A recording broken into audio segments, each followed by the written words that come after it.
Hello dear brothers and sisters, so welcome to Pothamil classes. So Pothamil அடுத்து நம்ம பார்க்கக்கூடிய ஒரு தலைப்பு வந்து பார்த்தீங்கன்னா தமிழ் ஒலி. சரியா? கவிஞர் தமிழ் ஒலி, அறிஞர் தமிழ் ஒலி பற்றி நம்ம பார்க்க போகிறோம். ஸோ தமிழ் சான்றோர் பற்றிய செய்திகளில் இவரை பற்றி நம்ம என்னெல்லாம் முக்கியமான இன்ஃபர்மேஷன் இருக்கோ, எக்ஸாம் பேண்டஃபில் இதெல்லாம் ரொம்ப இம்பார்ட்டனோ அதெல்லாம் பார்க்கலாமா? ஸோ அழகாக கவனிச்சுக்கோங்க, ஃபோக்கஸ்டாக இருங்க. சரியா? ஸோ பார்த்துலாமா? ஸோ நோட்ஸ் எடுக்கிறவங்க எடுங்க, இல்லை கிளாஸ் கவனிங்க. ஸோ தமிழ் சான்றோரில் தமிழ் ஒலி அவரை பற்றி பார்க்க போகிறோம். இவருடைய இயற்பெயர் என்னது? விஜயரங்கன். ஓகேவா? இவருடைய இயற்பெயர், உண்மையான பேர் வந்து பார்த்தோன்னா, சிறுவயது பேர் வந்து பார்த்தோன்னா விஜயரங்கன். ஆனால் தமிழ் ஒலின்றது இவருடைய சிறப்பு பேர். பார்த்துக்கோங்க. ஸோ எங்கே பிறந்திருக்காரு? புதுவையில். ஓகேவா? புதுவையில் குறிஞ்சிப்பாடி பகுதியில் இருக்கக்கூடிய ஆடூரில் பிறந்திருக்காரு. இவருடைய காலம் 1924 செப்டம்பர் 21 பிறந்திருக்காரு. இறப்பு 1965 மார்ச் 29. சரியா? இவருடைய பெற்றோர் தந்தை சின்னையா, தாயார் செங்கேணி. இளம் வயதில் பட்டுராசு என்று அழைக்கப்பட்டவர். ஸோ இளம் வயதில் பட்டுராசு என்று அழைக்கப்பட்டவர். கொஸ்டின் கேட்கலாம் இல்லையா? கொஸ்டின் கேட்டிருக்காங்க, கேட்பாங்க. பட்டுராசு என்று அழைக்கப்பட்டவர் யார் அப்படின்னா தமிழொலி. அதே போல இவருடைய விஜயரங்கன் என்ற இயற்பெயரை கொண்டவர் தமிழொலி. ஓகேவா? ஸோ சிறு வயதில் பட்டுராசு என்று செல்லமாக அழைக்கப்பட்டார். பாரதியாரின் வழித்தோன்றல், பாரதியாருடைய வழித்தோன்றல். அதே சமயத்தில் பாரதிதாசன் பரம்பரையை சேர்ந்த ஒரு கவிஞர். ஓகேவா? ஸோ இப்போ பாரதிதாசன் பரம்பரையை சேர்ந்தார் அப்படின்னா பாவேந்தருடைய மாணவர் அர்த்தம். பாவேந்தர் யார்? பாரதிதாசனுடைய மாணவர் அர்த்தம். சரியா? ஸோ பாரதிதாசனுடைய பாண்டியன் பரிசு நூலை படியெடுத்தவரே இவர் தான். ஓகேவா? ஸோ பார்த்தோம். அடுத்து பாருங்க, சந்தை கவிதைகள் இயற்றுவதில் என்ன சொல்றது, ஒரு ஈடுபாடு கொண்டவர். சரியா? ஸோ சந்த கவிதைகளை இயற்றுவதில் அதிக ஈடுபாடு கொண்டவர். புதுவை கல்வியை கல்லூரி. சரியா? புதுவை கல்வியை கல்லூரியில படிச்சிருக்காரு. ஸோ கல்வின்றது புதுவை கல்வியை கல்லூரியிலையும் கரந்தை தமிழ் கல்லூரியிலையும் கல்வி கற்றவர். அதை பார்த்தோன்னா படித்தவர். செஞ்சீன புரட்சியை தமிழில் பாடிய முதல் கவிஞன். ஓகேவா? செஞ்சீன புரட்சியை முதல்ல தமிழ் பாடிய முதல் கவிஞன் யாரு கேட்டாங்கன்னா தமிழொலி. ஓகே, இப்படிதான் கொஸ்டின் ஃப்ரேம் பண்ணுவாங்க, பார்த்துக்கோங்க. ஓகே, அடுத்து பாருங்க, பொது உடைமை கொள்கையாளர்.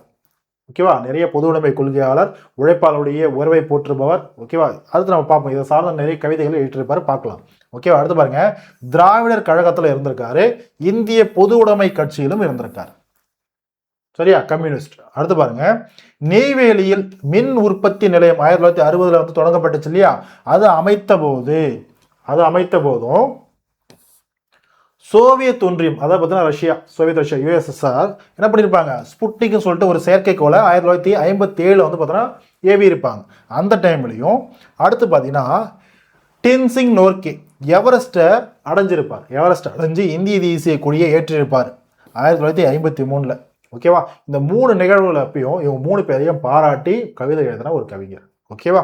பாருங்க, பாராட்டி கவிதைகளை இயற்றினார். அடுத்து பாருங்க, தஞ்சாவூர் தமிழ் பல்கலைக்கழக வளாகத்துல இப்ப ரீசெண்டா 2024 பிப்ரவரி 27 ரொம்ப இம்பார்ட்டன்ட் இல்லையா? மேபி கொஸ்டின் கேட்கலாம். ஓகேவா?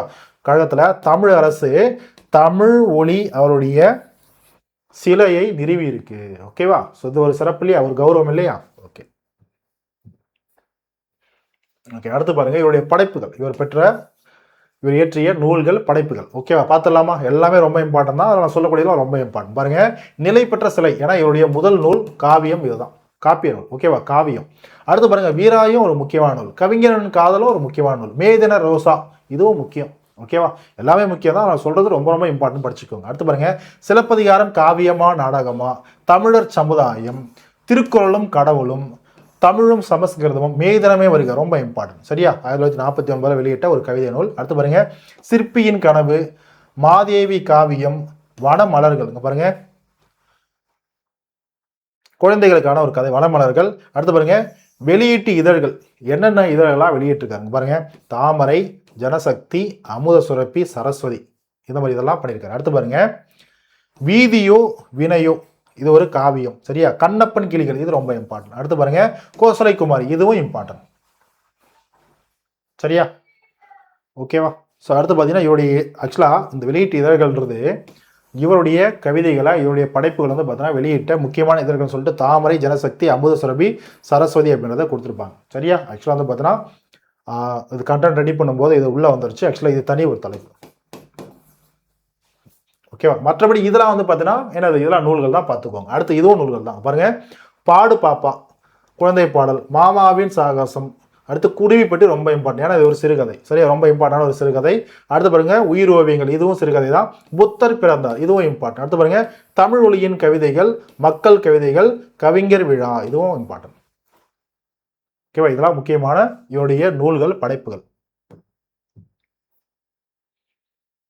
அடுத்து புனைப்பெயர்கள், புனைப்பெயர்கள் என்னன்னு உங்களுக்கு தெரியும் இல்லையா? ஸோ அதே போல இவர் என்னென்ன புனைப்பெயர்கள்லாம் பயன்படுத்துகிறான்னு பார்த்தீங்கன்னா, இவருடைய இயற்பெயர் விஜயரங்கன் இல்லையா? ஸோ விஜயரங்கம் அப்படின்னு சொல்லிட்டு பயன்படுத்திருக்காரு. பாணன் அப்படின்ற பெயர்ல படைப்புல கொடுத்துருக்காரு. பாருங்க சி.வி. ரா அப்படின்ற பேர்ல படைப்புல கொடுத்துருக்காரு, சரியா. அடுத்து பாருங்க விஜயன் அப்படின்ற பேர்ல படைப்புல கொடுத்துருக்காரு. ஜெயங்கொண்டான் அப்படின்ற பெயர்ல படைப்புல கொடுத்துருக்காரு. தமிழொலி அப்படின்றது இவருடைய சிறப்பு பேர் நம்மளுக்கு தெரியும், அந்த ஒரு பேர்லையும் படைப்புகளை கொடுத்துருக்காரு, சரியா. அடுத்து இவரோடு தொடர்புடைய இதழ்கள் என்னென்ன மேகசின் பாருங்க. தமிழ் ஒலி பாருங்க, இந்த பேர்லயே மேகசின்றது இருக்கு. அடுத்து முன்னை என்ற இதழை வந்து பார்த்தீங்கன்னா நிறுவி இருப்பாரு. கவிஞர் குயிலனுடன் இணைந்து இதை நடத்தியிருப்பாரு. அடுத்து சனயுகம் அப்படின்றது ரொம்ப இம்பார்ட்டன்ட். முரசுன்றது ரொம்ப இம்பார்ட்டன்ட், பாரதிதாசனுடைய மகனுடன் இணைந்து இது பண்ணியிருப்பார். அடுத்து பாருங்க புதுமை இலக்கியம் என்ற நூல்ல பணி புரிஞ்சிருப்பாரு. சாட்டை என்ற நூல்லையும் பணி புரிஞ்சிருப்பார். இது இல்லாம திராவிட நாடு, குடியரசு, புது வாழ்வு, இதெல்லாம் இருக்கு இல்லையா? ஓகேவா, இந்த இடத்துலலாம் இவருடைய பங்களிப்புன்றது இருக்கும், சரியா, பங்களிப்புன்றது இருக்கும். இதுல நிறைய இவருடைய படைப்புகள்ன்றது வெளியே வந்திருக்கும். ஓகேவா, பார்த்துக்கோங்க. அடுத்து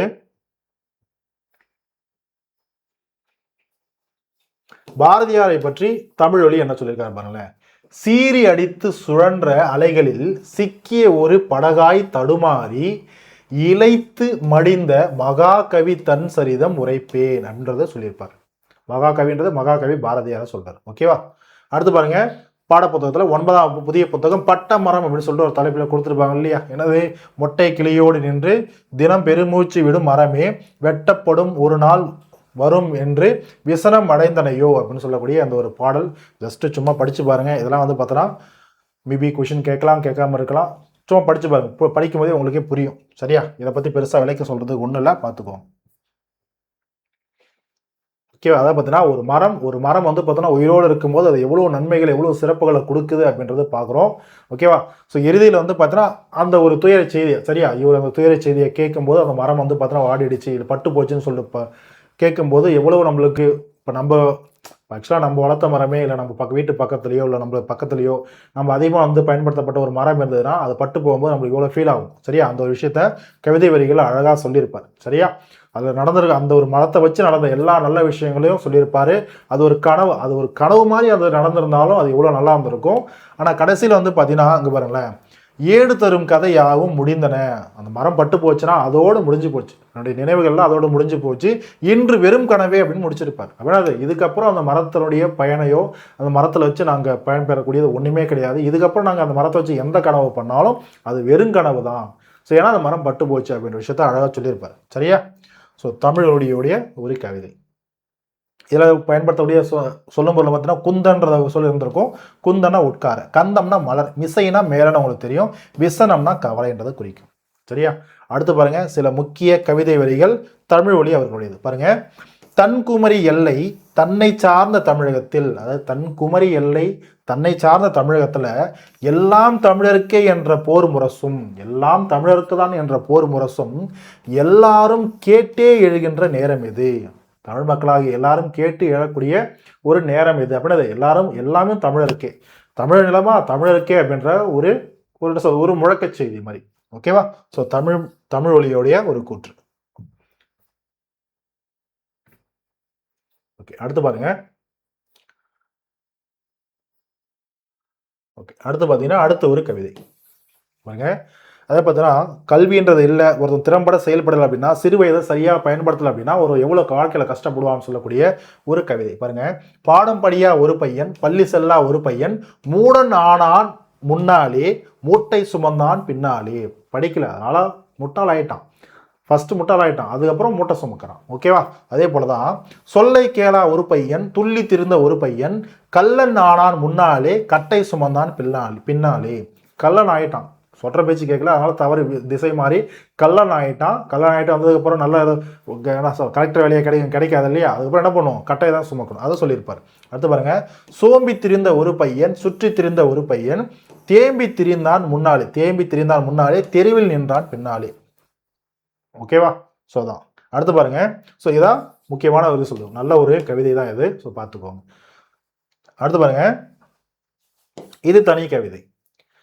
மண்ணை இரும்பை மரத்தை பொருளாக்கி, மண்ணை இரும்பை மரத்தை பொருளாக்கி விண்ணில் மழை இறக்கி மேதினிக்கு நீர் பாய்ச்சி வாழ்க்கை பயிரிட்டு வாழ்ந்த தொழிலாளி கையில் விலங்கிட்டு காலமெல்லாம் கொள்ளையிட்ட பொய்யர் குலம் நடுங்க பொங்கி வந்த மேதினமே. மேதினத்துடைய உழைப்பாளர் தினத்துடைய சிறப்பை சொல்ற மாதிரி இந்த ஒரு கவிதை என்றதை அமைஞ்சிருக்கும். சரியா?